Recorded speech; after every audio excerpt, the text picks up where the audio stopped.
Selamat datang di channel Alur Donghua. Sebelum menonton, silahkan subscribe, biar Mimin tambah semangat update-nya. Raungan yang memekakkan telinga terdengar. Di bawah cahaya keemasan, sebuah pohon palem kuning raksasa yang berukuran beberapa hektar turun dari langit dan membanting ke arah bayangan hijau buram. Namun, bayangan hijau itu sangat cepat. Itu berputar menghindari telapak tangan raksasa itu. Bumem, telapak tangan raksasa itu menabrak puncak gunung seperti gunung. Setelah ledakan yang menghancurkan bumi, seluruh gunung meledak dan runtuh. Bayangan hijau itu melintas, dan itu langsung pergi ke belakang lengan kanan raksasa itu yang terhubung ke telapak tangan raksasa itu. Mahkota bulu di kepalanya bersinar dalam cahaya hijau, dan tubuhnya memancarkan cahaya hijau yang menyilaukan. Itu berkumpul di sepasang cakar tajam dan menebas dengan keras. Cici, terdengar suara siulan. Lusinan lampu cakar hijau membentuk jaring hijau besar, menyambar lengan kanan raksasa itu. Kemanapun ia lewat, kehampaan itu dengan mudah terbelah, meninggalkan bekas-bekas hitam pekat. Raksasa itu mengangkat kepalanya, tapi tangan kanannya masih dalam proses menarik kembali. Sepertinya tidak ada waktu untuk menghindar. Serangkaian suara tabrakan logam yang keras, dan cahaya hijau dan keemasan tiba-tiba meledak di antara jaring cakar hijau dan lengan kanan raksasa itu, tapi itu hanya sekejap, cahaya cakar hanya berhenti sesaat, lalu cahaya keemasan itu terkoyak seperti selembar kertas. Setelah lengan kanan raksasa itu dengan mudah dipotong seperti tahu di depan jaring cakar hijau. Mata Hanli bersinar dengan gembira, tetapi pada saat ini, perubahan mendadak terjadi. Tiba-tiba, roh emas mengalir di permukaan lengan yang terpotong bersinar terang dan pecah dalam sekejap. Hamparan besar kabut kuning menyebar dan berubah menjadi awan kuning besar yang menutupi area seluas puluhan hektar. Meskipun Phoenix hijau mengepakkan sayapnya dan melarikan diri begitu menyadari ada sesuatu yang salah, ia masih terbungkus di dalamnya karena awannya terlalu besar. Hanya terasa udara di sekitarnya tiba-tiba kencang, dan tubuhnya menjadi sangat lamban. Di tengah kabut kuning gelap yang memenuhi sekitarnya, ada banyak benang kuning tipis yang mengikat tubuh dan anggota tubuhnya.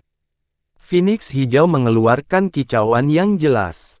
Saat hendak mengepakkan sayapnya untuk berjuang, filamen kuning hanya bergetar sedikit, dan rune kuning yang tak terhitung jumlahnya melonjak keluar.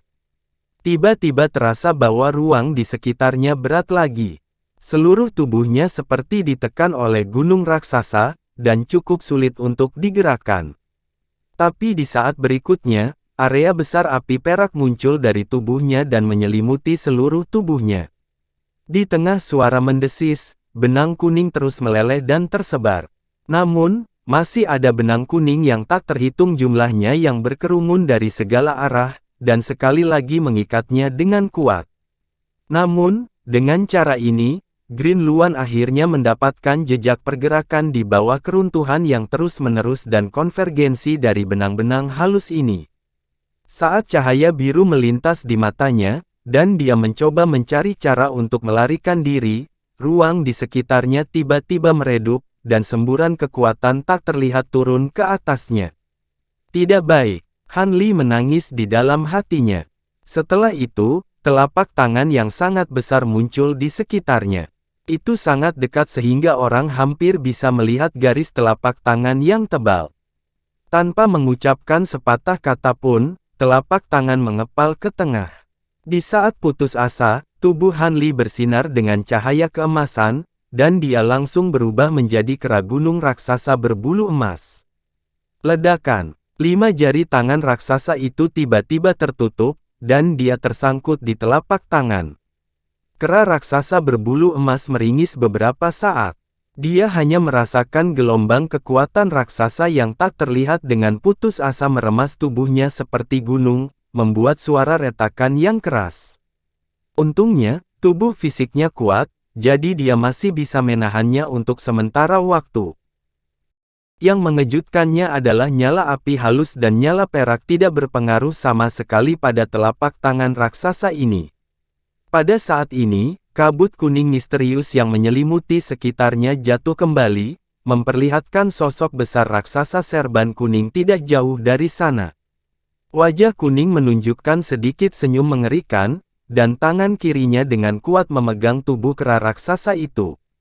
Cahaya kuning menyilaukan melintas beberapa kali di dada raksasa itu, lalu kabut kuning misterius berkumpul di luka patah di lengan kanannya.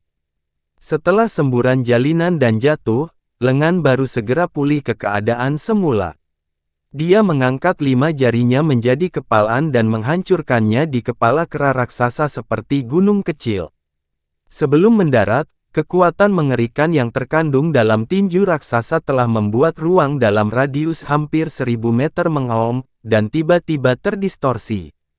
Melihat ini, kera raksasa Hanli diam-diam mengeluh di dalam hatinya. Bahkan jika tubuh fisiknya kuat, jika dia langsung terkena tinju raksasa, bahkan jika dia tidak mati, dia akan terluka parah. Ini satu-satunya jalan, Hanli bergumam. Dia memberi isyarat di dalam hatinya, dan tubuhnya tiba-tiba memancarkan cahaya ungu. Peng, tinju kiri raksasa serban kuning itu terbanting, tetapi saat berikutnya, jejak keterkejutan muncul di wajahnya. Tinju kirinya tidak menghancurkan kepala kera raksasa di bawah seperti yang diharapkan. Sebaliknya, punggung tangannya langsung ditembus oleh pelangi ungu dengan suara "bang". Jari-jari tangan kanannya yang lain juga terpelintir seolah-olah patah. Cahaya ungu bergulir tidak jauh, dan cahaya memudar, menampakkan kera raksasa emas setinggi 300 meter. Tidak seperti sebelumnya, kera raksasa ini ditutupi dengan sisik ungu emas yang tak terhitung jumlahnya, dan ada tanduk cian di kepalanya. Ada juga 2 kepala kera raksasa dan 4 lengan panjang berwarna ungu emas berbulu di kedua sisi bahu dan tulang rusuknya. Hanli secara mengesankan mengeluarkan kekuatan magis kartu trufnya, Nirvana Holy Physique. Raksasa serban kuning memandangi 6 kera raksasa bersenjata di depannya, dan wajahnya menjadi bermartabat. Luka di tangannya langsung sembuh, dan mulai berdengung. Lapisan cahaya kuning muncul di atas tinjunya, dan beberapa rune emas besar terbang keluar dari dalam rune. Rune berputar di tempat sebelum menyatu ke dalam tinjunya dalam sekejap, menyebabkan mereka membengkak menjadi 2 kali ukuran aslinya dalam sekejap. Semburan kekuatan vulkanik yang mengerikan mulai menyeduh di dalam dirinya, dan meskipun belum meletus, gelombang kejut yang dihasilkan telah menyebabkan ruang di dekatnya bergetar dan berdengung. Setelah 6 kera raksasa bersenjata melihat pemandangan ini, dia meraung panjang. Dia mengambil langkah dan datang ke depan raksasa serban kuning itu. Dia meninju 2 kali, dan tinjunya bersinar dengan cahaya ungu keemasan. Melihat hal tersebut, raksasa serban kuning itu tak segan-segan mengayunkan tinjunya. Bumem, keempat tinju bertabrakan dengan suara keras. Ruang terdekat tiba-tiba berdengung keras, dan jarak yang sangat jauh tiba-tiba beriak. Kali ini, tubuh kera raksasa 6 bersenjata itu tetap tidak bergerak, tetapi tubuh raksasa serban kuning itu terlempar. Tidak hanya itu, permukaan kedua tinjunya rusak parah, dan kedua lengannya ditekuk patah. Mata raksasa itu penuh dengan ketidakpercayaan, dan tubuhnya yang besar terbang mundur beberapa ratus meter, menabrak puncak gunung. Baang! Puncak gunung itu langsung hancur seperti selembar kertas. Raksasa serban kuning itu tidak berhenti terbang ke belakang, dan dia terus terbang ke belakang, merobohkan beberapa gunung secara berurutan, dan nyaris tidak berhasil menstabilkan tubuhnya. Tetapi pada saat ini, cahaya ungu emas menyala, dan 6 kera raksasa bersenjata mengejarnya seperti bayangan. Raksasa serban kuning itu terkejut, tetapi dia tidak panik. Cahaya kuning dalam jumlah besar terus menyembur keluar dari dadanya, dengan cepat menyebar ke lengannya yang patah, dan dengan cepat menyembuhkan lukanya.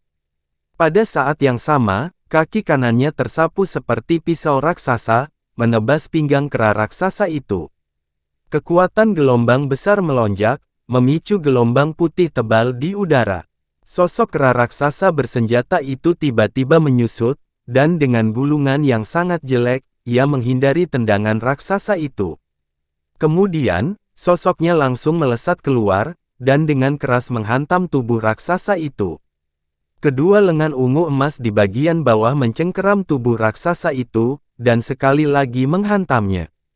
Raksasa serban kuning itu terkejut, dan tubuhnya bersinar dengan cahaya kuning. Dia mengangkat lengannya yang belum pulih, dan berjuang dengan sekuat tenaga. Akibatnya, kedua lengan tengah kera raksasa itu terentang, dan seperti lingkaran baja, mencengkeram lengan raksasa itu, dan dengan retakan, mematahkannya lagi. Pada saat yang sama, kedua lengan paling atas bersinar dengan cahaya ungu emas, dan secara mengesankan lapisan kilau logam muncul, dan dengan keras menghantam dada raksasa itu. Krak, kedua lengan itu secara mengesankan menembus tubuh raksasa itu, dan untuk sesaat, gerakan raksasa serban kuning itu tiba-tiba berhenti, dan cahaya di matanya dengan cepat meredup.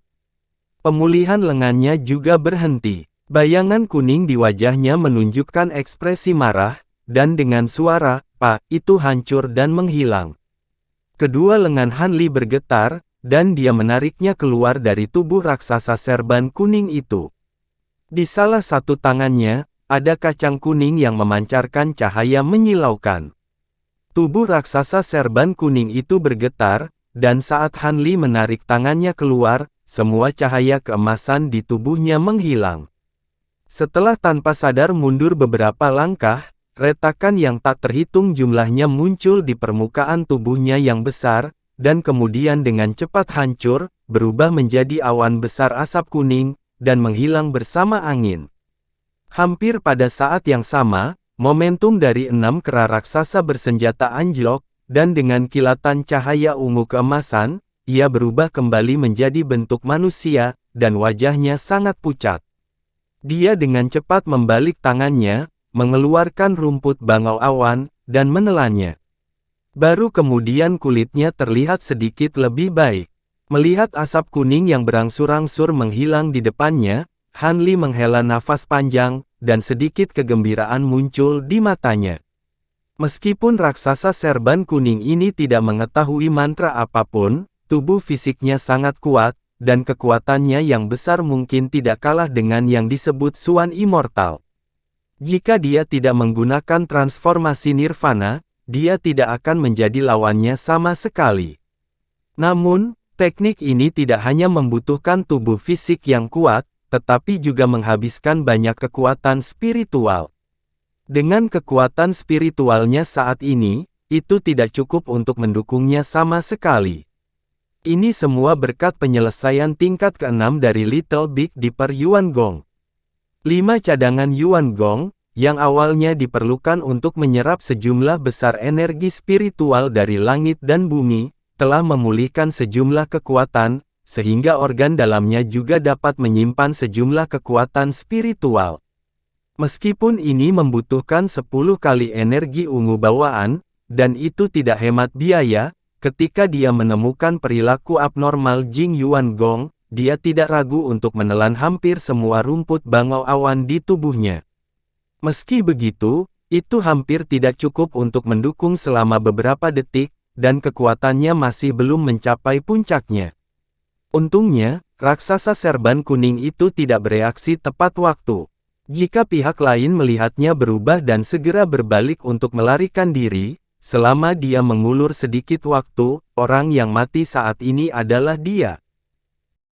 Alam surgawi, kota terdalam kota air hitam, di atas atap tertentu yang luas. Bonneflame Sunren dan Master Spiritual Clarity berdiri berdampingan, tidak mengucapkan sepatah kata pun. Alis pembentuk di pelintir menjadi simpul di wajahnya yang awalnya layu dan pucat. Dia tampak seperti iblis yang ingin melahap seseorang. Ekspresi yang terakhir tidak jauh lebih baik. Setelah beberapa saat, dia berkata perlahan, "Aku ingin tahu siapa orang ini." Tidak hanya spirit Naschen talisman swordku tidak bisa melakukan apapun padanya, bahkan kamu, Broterian, pada titik ini, dia menghela nafas dan tidak melanjutkan berbicara. Aku benar-benar tidak menyangka bahwa seorang raksasa turban Dao sepertiku, yang kekuatannya mendekati level Suan Immortal, akan dikalahkan oleh Valen Immortal belaka. Wajah Bonneflame Sunren penuh dengan rasa sakit, lalu dia menggertakkan giginya. Kali ini, dia tidak ragu untuk menerobos kekuatan dunia dan dengan paksa membuka jalan untuk menurunkan kacang betina. Pada akhirnya, dia kehilangan kontak dengan kacang tersebut tidak lama kemudian. Dia sangat kesakitan sehingga dia ingin muntah darah. Tampaknya informasi dari Menara 10 Arah salah, atau Han Li ini memiliki kesempatan khusus dan memulihkan kekuatannya. Tapi jika itu masalahnya, dua sekte kita di alam bawah mungkin akan mendapat masalah.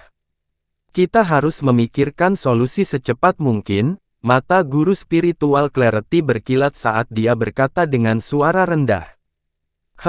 Masalah ini tidak akan diselesaikan dengan mudah. Mata Bonneflame Sunren menjadi lebih gelap. Spirit World, di dalam kuil Realm Origin. Taois Hesan menatap Han Li tanpa ekspresi yang berjalan ke arahnya selangkah demi selangkah. Tubuhnya tidak bisa tidak menegang, dan lemak di tubuhnya mulai sedikit bergetar. Jika dia tidak terjebak oleh batasan itu, mungkin dia sudah lama melarikan diri seperti para tetua dan murid itu. Bahkan, dia mungkin bisa kabur lebih cepat dari mereka. Han Li berhenti di depannya dan menatapnya tanpa ekspresi untuk beberapa saat. Tiba-tiba, dia mengangkat tangannya dan menunjuk ke tengah alis Taois Hesan. Senior Han, selamatkan hidupku. Saya hanya mengikuti perintah. Saya benar-benar tidak punya pilihan. Punggung Taois Hesan bermandikan keringat dingin saat dia berteriak dengan cepat. Oh, katakan padaku, pesanan siapa itu? Han Li mengangkat alisnya, menghentikan apa yang dia lakukan, dan bertanya dengan senyum tipis. Semua yang terjadi di sini dilakukan di bawah perintah leluhur dari alam atas. Kalau tidak, bagaimana saya berani melakukan hal yang memberontak? Pendeta Tao Hesan menjawab tanpa berpikir. Mengapa leluhur agungmu memberi perintah seperti itu? Mungkinkah dia mengenalku? Han Li terus bertanya. Ini, menurut Master Leluhur, ada organisasi rahasia besar di alam abadi yang telah mengeluarkan hadiah untukmu, senior. Hadiahnya sangat tinggi sehingga bukan sesuatu yang bisa dibayangkan oleh seorang kultivator kecil dari alam rendah seperti saya. Setelah leluhur api tulang sekte Tengui menerima hadiah, dia datang untuk membujuk dan menggoda leluhur kita. Itu sebabnya, dia bertindak sangat kasar kali ini. Mata Taois Hesan berputar saat dia buru-buru menjawab. Perilaku kasar, Anda membuatnya terdengar sangat mudah. Kultivator Bonneflame menerima hadiahnya, tetapi bukankah Master Spiritual Kuil Realm Anda menerimanya? Han Li segera mencibir dan mengejek. Ekspresi Taois Hesan membeku, tetapi dia masih menjawab dengan hati-hati, mungkin itu adalah rencana yang dibuat oleh kedua leluhur bersama. Sebagai junior mereka, saya benar-benar tidak tahu detailnya. Karena Patriark telah memberikan perintah, bahkan jika saya tidak ingin melawan Anda, saya hanya dapat mengikutinya tanpa daya. Ketika Han Li mendengar ini, dia tidak mengatakan apa-apa lagi. Setelah merenung sejenak, dia memiliki tebakan samar di dalam hatinya. Ketika Taois Hesan melihat bahwa Han Li diam untuk waktu yang lama, dia berpikir bahwa Han Li ragu apakah akan mengambil nyawanya atau tidak. Ketakutan di hatinya tumbuh. Dia menggertakkan giginya dan berkata, kekuatan ilahi senior tidak tertandingi. Aku, Hesan, bersedia melayani senior sebagai tuanku mulai sekarang. Semua bahan dan pil dapat dikontribusikan untuk senior. Di masa depan, seluruh kuil Realm akan juga melayani Anda sebagai yang tertinggi dan berada di perintah Anda. Melayani aku sebagai tuanmu. Kamu cukup masuk akal. Han Li sedikit terkejut, dan dia tidak bisa menahan tawa di dalam hatinya. Dengan kepribadiannya, sejak hal-hal menjadi seperti ini, dia awalnya tidak berencana untuk mengampuni nyawanya. Pada akhirnya, bahkan sebelum dia bisa mencari jiwanya, dia telah dengan jujur mengakui segalanya. Sekarang, dia bahkan rela melayaninya sebagai tuannya. Dengan cara ini, dia bisa menghemat banyak masalah. Lagi pula, niat awalnya bukanlah untuk menyebabkan terlalu banyak gangguan di domain roh Huan yang kecil ini. Tapi sekali lagi, dia telah bertemu banyak kultivator tahap Grand Ascension di alam roh di masa lalu, tapi dia belum pernah melihat yang seperti Taoist Hesan ini. Dia tidak bisa tidak memikirkan seorang teman lama, Sun Ergo. Terima kasih atas kebaikanmu, senior. Taoist Hesan melihat bahwa Han Li tidak menolak dan segera memanggil dengan hormat. Saya tidak tertarik dengan kuil realem Anda, dan saya tidak dapat diganggu untuk menempati sarang Anda. Di masa depan, Anda hanya perlu mendengarkan perintah saya dan melakukan beberapa hal untuk saya. Tetapi sebelum itu, saya perlu membatasi Anda, kata Han Li dengan lambaian tangannya. Setelah mengatakan itu, dia mengangkat salah satu telapak tangannya dan melantunkan beberapa patah kata. Ujung 5 jarinya semuanya menyala dengan semburan cahaya. Benang kristal halus menjulur dari ujung jarinya dan melayang di udara dengan santai seperti tanaman air. Saat Han Li sedikit menekuk jarinya, benang kristal segera menjadi lurus tidak normal. Ketika Taoist Hesan melihat ini, tubuhnya langsung gemetar sedikit, dan wajahnya juga menjadi sedikit pucat, tapi dia tetap membiarkan Lin Huang melakukan apa yang dia suka. Beberapa kepuasan melintas di mata Han Li. Dia mengulurkan telapak tangannya, dan 5 benang kristal segera ditembakkan, menusuk lurus ke arah kepalanya. Saat benang kristal memasuki tubuhnya, Taoist Hesan hanya merasakan sakit yang menusuk di lautan kesadarannya. Dia melolong rendah dan serak, dan wajahnya langsung menjadi pucat. Tapi dari awal sampai akhir, dia tidak melawan atau berjuang sama sekali. Benang transparan ini diwujudkan dari indera spiritualku, dan telah ditanamkan secara mendalam ke dalam jiwamu. Jika kamu berani menyimpan pikiran tidak setia di masa depan, aku akan dapat menghancurkan jiwamu dengan satu pikiran. Apakah kamu mengerti? Han Li berkata dengan suara lambat sambil melambaikan tangan untuk menghilangkan api perak di tubuhnya. Junior mengerti. Di masa depan, aku pasti akan melakukan yang terbaik untuk melayanimu, dan tidak akan berani memikirkan hal lain. Taoist Hesan berdiri dari tanah dan menjawab dengan kepala tertunduk. Tidak perlu mengatakan apa-apa lagi untuk mengungkapkan kesetiaanmu. Katakan padaku, di mana formasi yang menghubungkan kuil dengan alam abadi? Han Li bertanya. Ada satu di belakang puncak penghormatan surga dan satu di puncak Gunung Bi. Aku akan membawa senior ke sana sekarang. Taoist Hesan menjawab tanpa ragu. Di langit, 2 seberkas cahaya terbang, satu demi satu, dan terbang ke kejauhan. Tidak lama kemudian, area di bawah yurisdiksi kuil realem, yang telah kembali sunyi, tiba-tiba terdengar 2 gemuruh. Jarak mereka kurang dari 30 menit. Adegan ini menyebabkan banyak tetua dan murid yang baru saja kembali ke sekte menjadi panik sekali lagi. Namun, ketika mereka menemukan bahwa tidak ada kelainan lain selain dari 2 gemuruh ini, merasa sedikit lebih nyaman. Lagi pula, terlalu banyak hal yang terjadi dalam semalam. Hampir sepertiga dari seluruh kuil realem telah diubah tanpa bisa dikenali, dan keberadaan sesepuh agung tidak diketahui. Tidak ada yang aneh yang bisa terjadi. Sekitar 1 jam kemudian, 2 sosok, satu gemuk dan satu kurus, terbang dari jauh di puncak gunung di kedalaman kuil realem dan memasuki aula besar. Di tengah aula ada platform batu giok putih. Ada lingkaran prasasti rumit yang diukir di atasnya. Itu jelas sebuah formasi. Ini formasi transportasi ke sekte Tengui. Han Li bertanya tanpa menoleh, melihat formasi di depannya. Ya, tempat ini terhubung dengan puncak mimpi buruk hitam sekte Tengui. Meskipun kita tidak bisa langsung memasuki area inti mereka, kita sudah berada di dalam gerbang gunung, jawab Taoist Hesan segera. Tepat pada waktunya. Ikutlah denganku, kata Han Li sambil tersenyum. Iya, setelah mengatakan itu, mereka berdua melangkah ke dalam formasi. Cahaya putih yang menyilaukan muncul dari tanah dan menelan mereka berdua dalam sekejap. Sekte Tengui, puncak pengorbanan yang tenang. Di aula yang dalam dan tenang, seorang pria paruh baya mengenakan jubah brokat merah sedang duduk di kursi utama. Dia memiliki sepasang mata bunga persik, pipi lembut, dan kulit seputih salju yang sakit-sakitan. Dia tampak agak feminin dan cantik. Namun, ekspresi wajahnya sangat tidak sedap dipandang saat ini. Dia mencengkeram sandaran tangan kursi di bawahnya dan berkata dengan suara rendah dan serak, "Setengah hari yang lalu, tablet jiwa dari dua tetua besar Aula Roh hancur satu demi satu.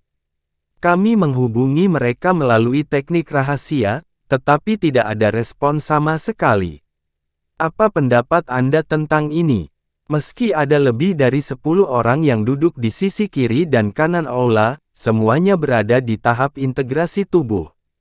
Pada saat ini, mereka semua memiliki ekspresi serius. Aula jatuh ke dalam keheningan.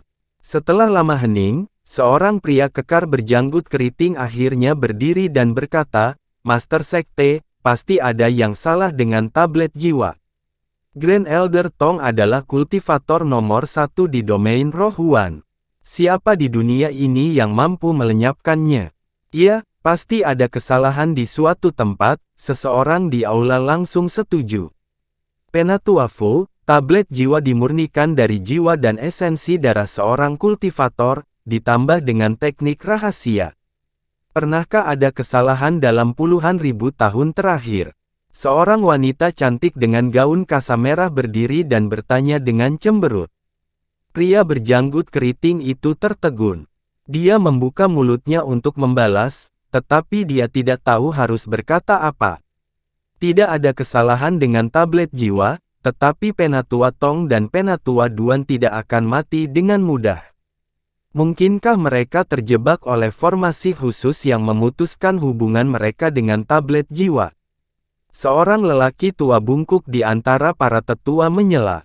"Master Sekte, tidak peduli apa yang terjadi, kedua tetua agung pergi ke kuil asal realem dan tidak ada berita dari mereka sekarang. Untuk berjaga-jaga, kita harus membuka semua batasan pertahanan di sekte dan menghubungi para patriark dari alam atas secepatnya." Seorang pria paruh baya dengan janggut ungu pendek berdiri dan berkata, "Saya memiliki niat yang sama. Saya akan menyerahkan pembukaan batasan kepada Anda, Penatua Lu. Adapun para patriark, saya akan..." Sebelum selesai berbicara, dia mendengar gemuruh yang keras, dan seluruh aula bergetar bersamaan dengan itu. Apa yang sedang terjadi? Semua orang terkejut. Lebih dari 10 sinar cahaya menyala pada saat yang sama dan langsung tiba di alun-alun di luar aula. Pada saat ini, di langit di luar aula, layar cahaya hitam yang menutupi radius beberapa ratus mil muncul. Itu adalah formasi penjaga sekte dari Sekte Tengui.